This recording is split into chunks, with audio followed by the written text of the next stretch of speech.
Hello all. So in this lecture, we'll see about object-oriented programming in Python.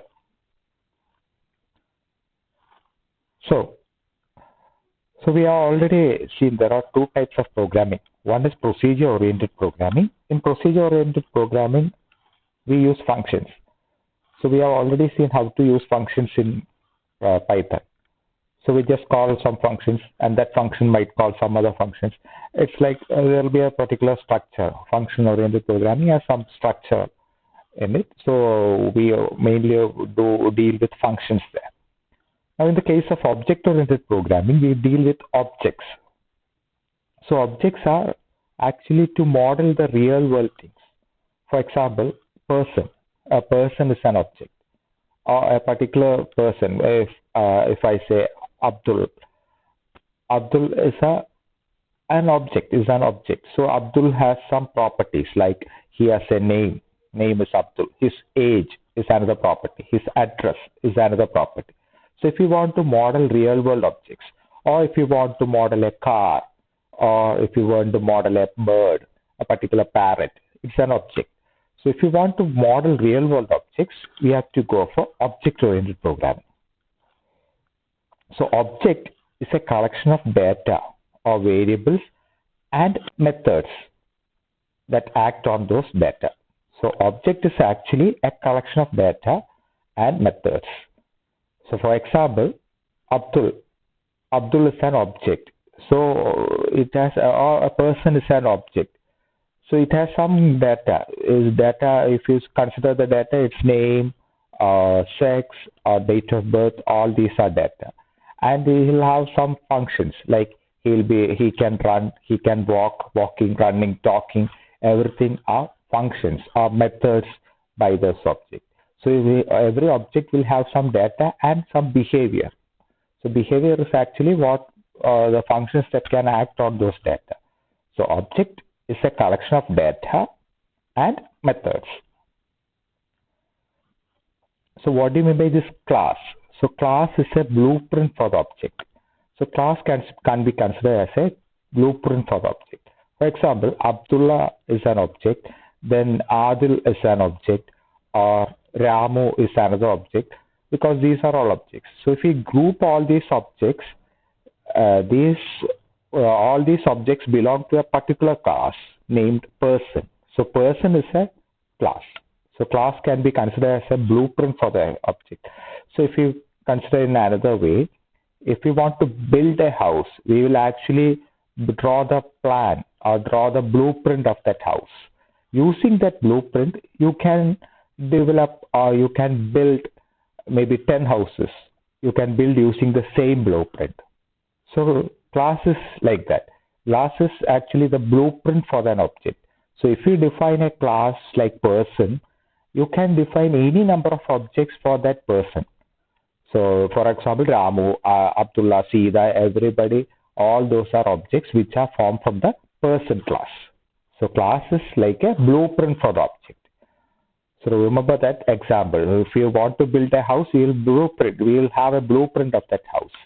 So using that blueprint, you can develop 100 houses. Just using the same blueprint, you can develop or build 100 houses. So class is considered as a blueprint for the object. So object is also called an instance of a class. It can be considered as an instance of a class. Process of creating this object is called instantiation. So we call it that instantiation.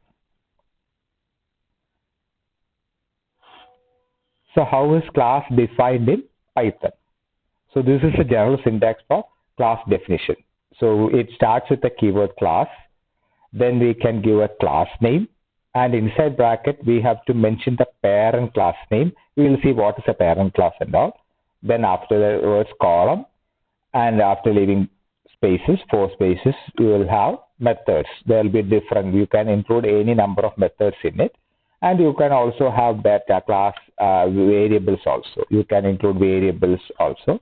Here I have mentioned only methods. So method definition 1, method definition 2. We will see what these methods and all. So this is a way how to define a class. You will have a class name, and inside class there will be a parent class name. So every class will have a parent. So this is how class will look like. So it's tree-like structure. There will be a class hierarchy. It will be like a tree-like structure. So this will be considered as a parent or the root of all classes. So in Python, we have a parent class. So it is known as, so this is known as, we will have a parent class. We call it as the object. So at the top of the root, we will have this object. So this A is the object. That's the parent of all the classes. So at the top or the root of this tree is the abstract class, which is the most abstract class. We call it as object. It is a built-in class. So it is already built in. So all other classes will come under this parent or the root class, object class. Object. This class A is known as the object class. So that is an already built-in class in Python. So all other class will come under this this thing. Okay. Then, so each class immediately below another class in the hierarchy is referred to as a subclass. So B, C, D are subclasses of A, or E and F are subclasses of B. So this is known as subclasses. So each class immediately below another class in the hierarchy is referred to as a subclass. Then class immediately above it, if there is one, is called its parent class. So for the E class, we have B as the parent class. For F, B is the parent class. For J, G is the parent class. For K, G is the parent class. So this is known as parent class. Okay. So this is how class will look like. So class is like a tree-like hierarchy. So this A, it is known as a base, is a root class, and it is the name of that class is object, which is a built-in class. We need not do anything. So all other classes will come under this object class. Okay. So we'll see an example of class.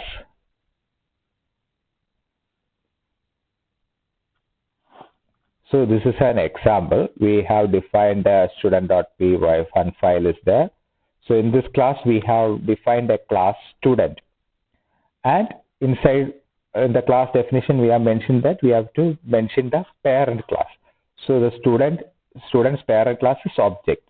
So we need not specify this object also. It is also okay. If we are not, if the object is a parent class, then we need not specify at all. So let it be like this itself. So object. So this means student comes under the object class. So object is a root class. Under that we have the student class. Then this is the doc string. We have already seen represents a student. We can have any doc string there. Then see the indentation also. So these are the methods. Using def we define all the methods in the class. So if we see the methods, it is somewhat like the function definition. It is similar to the function we have already seen in Python. It is same as that function definition. So these are the different methods. So this is one method. Then this is get name. It is another method. Then we have set score. Another method is there. Then get score is there. Get average is there. Like that we have several methods. Get average, get high score, and str method is there. So this is the basic class, how to define a class. So we can have a doc string here which specifies what this file is all about. Then the class keyword, and we are defining a student class. So it is his parent is object. It is a base class or the root class. It is a built-in class. So even without this, we can define also. It's not a problem. So default, it is built object class. It is a root class. Okay. So this is the first method. Then this is another. These are all other methods. Get name, set score, get average. We can define any number of methods. So we have to see the indentation also inside this class. All this will come under one indentation. All the methods. Then inside method there will be some indentation also. So in this way, all these classes will be defined. So inside classes we have several methods. We can define any number of methods. Okay.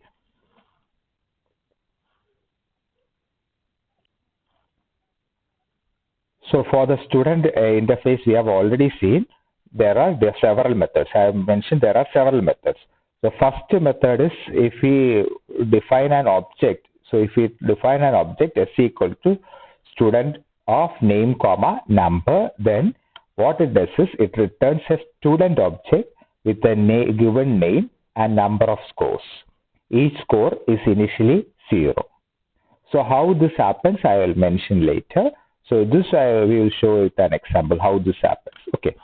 So this is a method, student method. We call it as these are some of the interfaces we can have in the student class. So we call it as interface. How to access this class. So in order to access the class, we need some interfaces. So these are the interfaces that can be used to access the methods in the class. So first one is student. So the arguments are somewhat similar to the function, somewhat similar to the function call. So you have to mention s. So here s object is created with name comma number. So name and number of scores. So if you see the example, so this is what it happens. This is actually the constructor. We will see what a constructor is. So this is first method. Then second method is get name. So if we give s dot get name, here s is the object name. So we have already defined s as object. Then s dot get name. It's something like function call only. This is method call. So get name returns a student's name. Then we have another interface, get score is there. Get score of I returns a student's ith score. I must range from 1 through the number of scores. Then s dot set score. It is another interface, I comma score resets the student's I score to score. I must range from 1 through a number of scores. Then s dot get average is returns the student's average score. Then get high score is returns the student's high score. Then there is another str. We'll see that what it is. Same as str of s. It returns a string representation of the student's information. So we will see an example how to use this class at all. So this is a thing. This is a class. Now we will use the idle environment. So what we do is from student. So this is the file name that I have given for that class. Student.py is a file name. I am going to import the class. So I have imported the class from student. Import student. So student is the class name. And this student is the file name. Student.py is the file name that I have given to this class. So this is the file. So if you see this is the file. Student.py. Student.py. So you have to import from student.py. What you have to import? You have to import this class. We have already seen when we imported math and all. So math and all, we have imported that math from, we will be importing some methods from that math and all. So similarly, we are importing this from student file. What you are importing, you are trying to import the class. Okay. Now what we are going to do is, we will try to create an object for this. Okay. So let it be s equal to, now student. How to create an object? Student of, you can give, so already it is showing name and number. So you can give some name. So I have given Abdul as a name and number. So number is the number of marks you are going to store. So I am going to store 5 marks. So Abdul of 5. Now you can simply print of s. If you print of s, you can see that Abdul and the scores are initialized to 0. This is what it happens. So what happens here is, when you create an object s, then you have to give some names also. You have to give the class name, and you are giving the name and number. So number specifies number specifies the number of scores you are going to store. So when you print, the name is Sadhu and it is 0. So here some initialization is happening. When you are creating this object, some initialization is happening. So how that happens is, when you create this class, we have a special method called constructor. So this is the constructor. So this init is the constructor. So this constructor should be defined like this. So here it is double underscore. This is not single underscore. We are using double underscore. So it should start with double underscore, and also after init there should be double underscore. Okay, so this is a special method. It is known as a constructor of that class. So this is known as a constructor of that class. So what the constructor does is, when you create that object, it will initialize the object to some values. The attributes will be initialized. So for that we use this constructor. So it will start with double underscore and init. So that name cannot be changed. Init should be the name for the constructor. Then there will be double scores after that. Then within the method, the first attribute will always be self. If you take any of the methods in the class, the first attribute will be self. Here it is self, here it is self. So all the first attribute, all the methods, first attribute should be self itself. Okay. Then we have name as second attribute and number as the third attribute.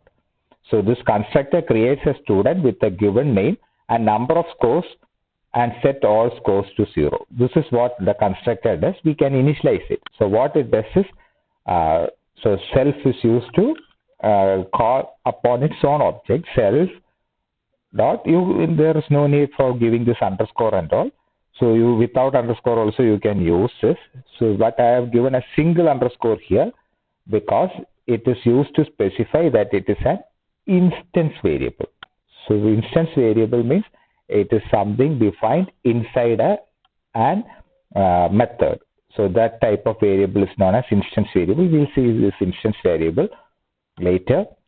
So that is why I have given an underscore. There is no need that you should use an underscore here, but this is important. So this should be like this itself, but there is no need for this. So here what it does is, name is given to that name, self underscore name. Then list is initialized. Which then what we are doing is, we are appending zeros to this list for count in range of number. If you are giving 5, then up to 5, 0 to 5, all the scores will be initialized to 0. So when we create that object, here, student Atul comma 5, what it does is, it automatically calls this constructor. So this will be automatically called upon, and all the value will be assigned to that. And if you print this, you can see that name and scores will be 0. Now we can check for other interfaces. So if you want to find the get name, if you want to find the name of this object, so you can simply use s is object name. So s dot so these are the functions that are available inside that class. So everything is given. So if you want to have get name, so s dot get name, you can simply call like this. Then you will get the Atul as get name. Okay. Then if you want to have, if you want to call some other thing, so if you want to set score, so if you want to set score, then you will see that method first. So if you see that set score, the first one is self, you leave that thing. Then the second argument is I, second parameter I. So you can set the score particular. So if you want to enter the marks for the first mark, you have to enter like this, set score 1 comma, then you set the score to some value. Okay, now you can check, you can print it and see. So the first score will be 34. Okay, first score will be 34. Now if you want to set score for the third value, then you simply third and 45.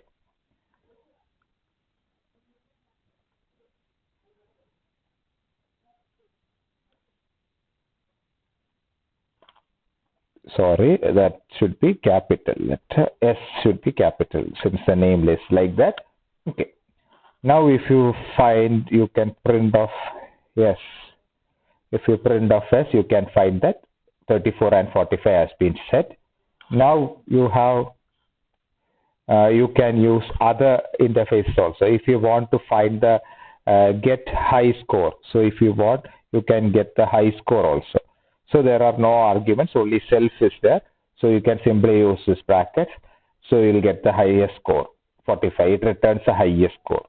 Now if you want to get the average,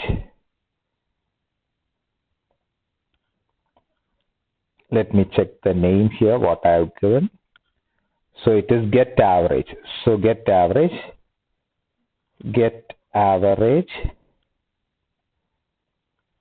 So you'll get the average as 15.8. So this is the average of all these 5 scores. Okay. So these are the different things: get name, get head score, get high score. All these are there. So we have already seen all these examples: set score, then set score, how to get high score, get average, and get score also. If you want to get the score of a particular thing, then also it is possible. So if you want to get score of a particular value, so if you want to see the third score, then you have to give get score of 3, you will get 45. So we have defined all these interfaces. These methods are known as interfaces to manipulate the classes. Okay. The next is doc strings. So you can check with the help also. You can check help of student. So you'll get the details of that class. So if you give help of student, student is a class name. So you can check. So this is the student. So this is the parent class's object. Then the first constructor is name and number. It represents a student. All these details are there. So these are the methods. So first one is the constructor, creates all that doc string. Whatever we have entered will be printed here. Then we have a str string also. We will see what is str string. Then the methods get average, get high score, get name, everything will be printed here. And also the different dictionaries, data descriptors that are used also will be printed. So you can see the help from definition also. Okay, now we will see the doc string. So if you see the program, you'll see the program. So this is the program. So we have 3 different levels. So first level is here. This is the first level of doc string. Here we have given the name of that, details about that student.py. Then this class starts with the first indentation. Then second doc string starts here inside the class, and the third doc string starts inside the methods. So here it will start. Okay. So there are 3 different levels for the doc strings. Okay. Inside a class there are 3 different levels. So first one is here, second one inside this class, and third one inside this thing. Okay, there are 3 different levels for the doc strings. So all the indentations will be like this. First indentation will be like this. The second methods will be indented like this, and inside method there will be some indentation. Okay. So this is a doc string. Then we will see method definition. We will see the different methods. So we have already seen there are different methods in it. The first, so we have seen these are the different methods. One is get name. So the method, if you see the method definition, all the method definitions, first variable will be self. So inside the class, all the methods, first variable will be self. So what happens is this method's first parameter is self. So even if the method does not accept any arguments, so if you see this get name and all, it does not accept any arguments. It's just printing the name. Whatever the name object's name is there, it will just simply output that name. So even if it's not expecting any arguments, we have to give an argument called or parameter called self as a first argument. Okay. So when a method is called with an object, the interpreter or the Python interpreter, what it does is it binds a parameter self to that object so that the method's code can refer to the object by that name. So for example, if you are giving get score of 5, so this binds a parameter self in the method get score. So inside the method get score, there will be a self to the student object. So it will bind it to the student object. So if you see this get score, so we have a first parameter self. What it does is it binds a parameter self. It binds a parameter self in the method get score to the student object. To the student object referenced by the variable s. So that is what it does is here. So what it does is then the get score can simply use this self. So it can simply use this self to refer any of the to access a particular object's test score. So it can simply use this self dot like this. We can simply use the object's variables, or we can call upon or access the test score. If you want to access the test scores, you can simply use the self. So that is why we are using this self thing.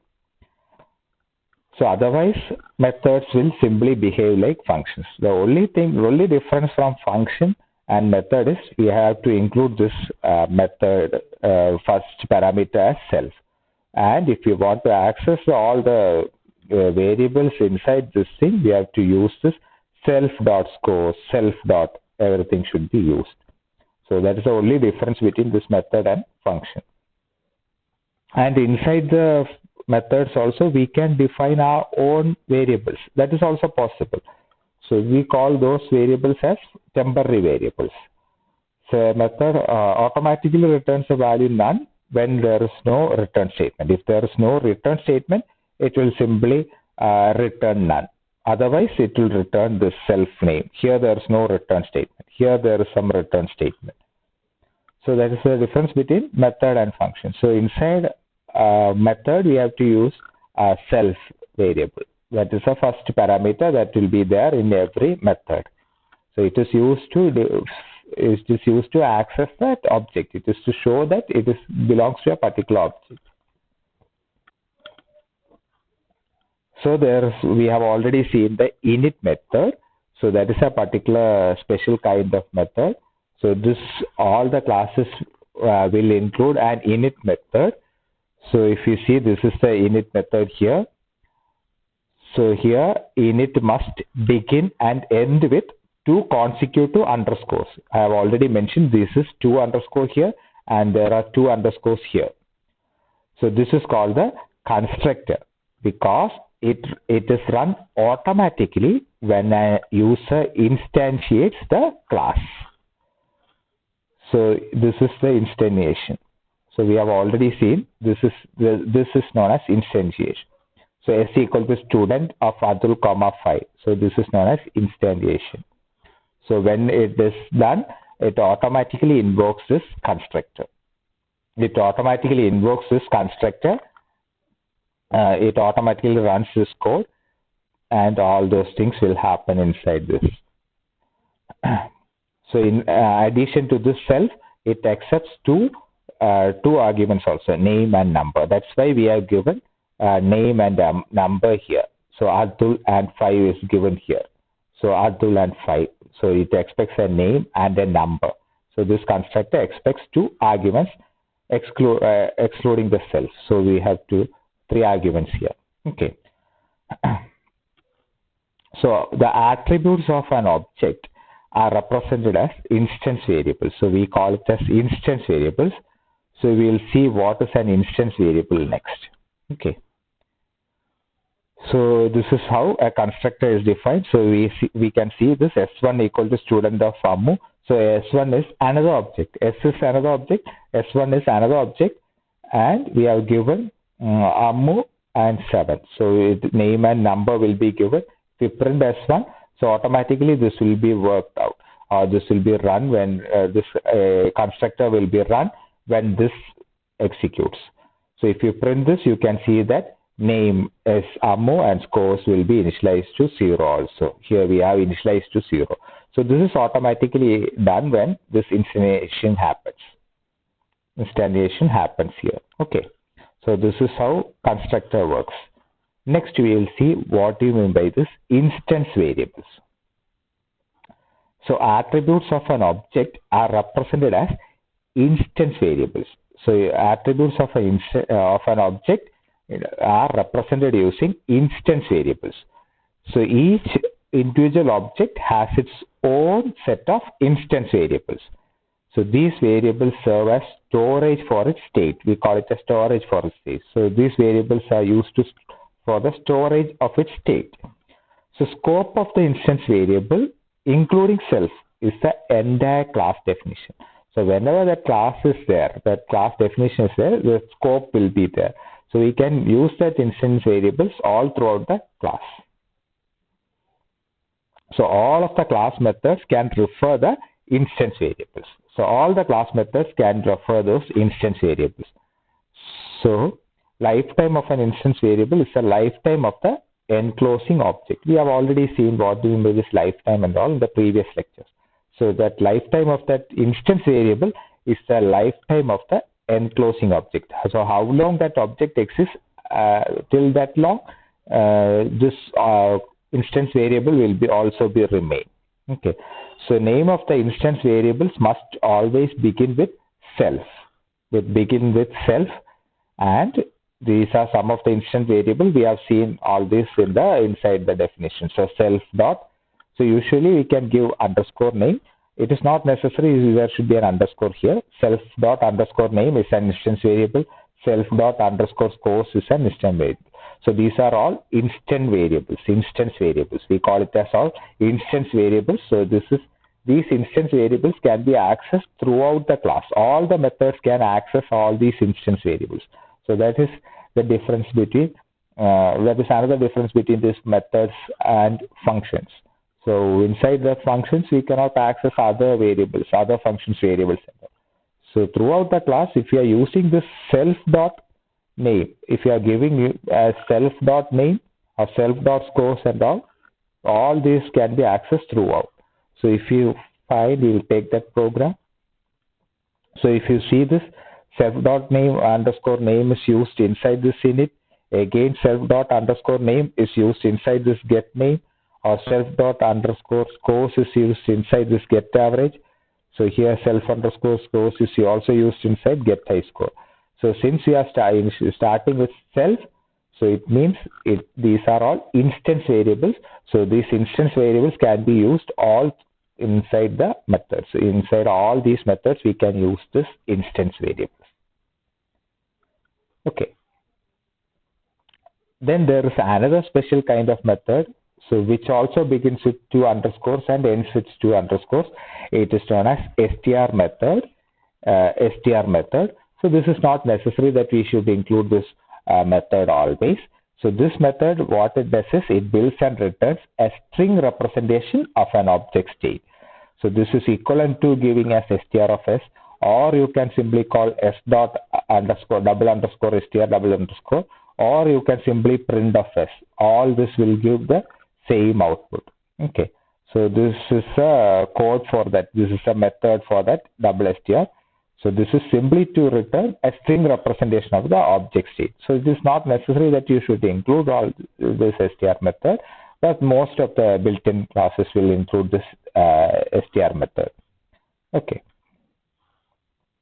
The next topic is accessors and mutators. So there are 2 different kinds of methods in a Python class. First type of method is known as accessors. So methods that allow a user to observe but not change the state of an object are called accessors. So these are methods that allow a user just to observe but not change the state. So if we cannot change the state of an object, then they are simply known as accessors. And those methods that allow a user to modify an object state are called mutators. So if you see the example in the previous example, if you check the previous example, here inside this there are different methods. Here get name method is a accessor because we are not changing the thing. So only here set square. Set square is the only method which changes the object state, because we will change the score. You can change the score. If you want to enter 4th marks, you can simply give 4, 50. So this is the only method with changes. So this is known as a mutator. So only this method is mutator. All the other methods are known as accessors, because they do not change the state. Here it is get score. We simply return the score. Here simply average is got. So we are not changing it actually. The object state is not at all changed. Only we are returning some values. Here we will be changing the value of that, or the state of that object is changed. So this is known as mutator, and all the other methods are known as accessors. We simply access it. We are not modifying it. Okay. So that is the difference between accessor and mutator. Then we will see a lifetime of objects. So lifetime of object is as long as any of the references survives, the student object can remain alive. So if you are creating different objects, S1, S2 like that, you are creating different objects, and you can refer the same object also. If you are creating all those objects, the lifetime of the object exists as soon as that object, as long as that object is there in the memory. When that memory, when that object goes away from the memory, that lifetime ends. So that is what it happens.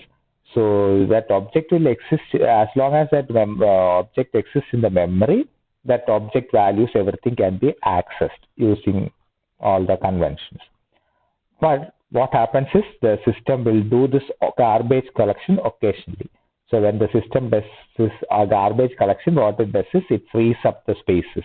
When the object is not in use, it will simply free up the spaces. So when that garbage collection happens, all these objects which are referenced will get deleted, and it will go away. It will go away from the memory. So we'll see some rules of thumb for defining a simple class. So first, what we have to do is, if we want to create a class or define a class, what we have to do is we have to think about the behavior and attributes of the objects of the new class. So what all behavior and what all attributes should be there for a particular class. For example, if you want to define a car, so car, your attributes should be name or model or price. Everything will be the attribute. Then the behavior, what the car should do. The car should move forward or backwards. So all these are the behavior. So we have to think about the behavior and attributes of the objects of the new class. Then choose an appropriate class name and develop a short list of the methods available to users. Then you have to give a class name, and you have to give a list of methods, what all functions it does. Then write a short script that appears to use the new class in an appropriate way. You have to use descriptions for either class. Then choose the appropriate data structures to represent the attributes. So then you have to choose which all data structures that should be needed, that will be needed for the attributes of the class. Then fill in the class with constructor and str. So constructor we have seen. This init method should be there, and str method you can optionally include it. Then what you have to do is complete and test the remaining methods incrementally. Then you add one by one method each time, and you have to test it whether that method is working. You add each method. Then the complete program will be run. Then document your code also. So in this way you can define a simple class. So this is a reference. Thank you.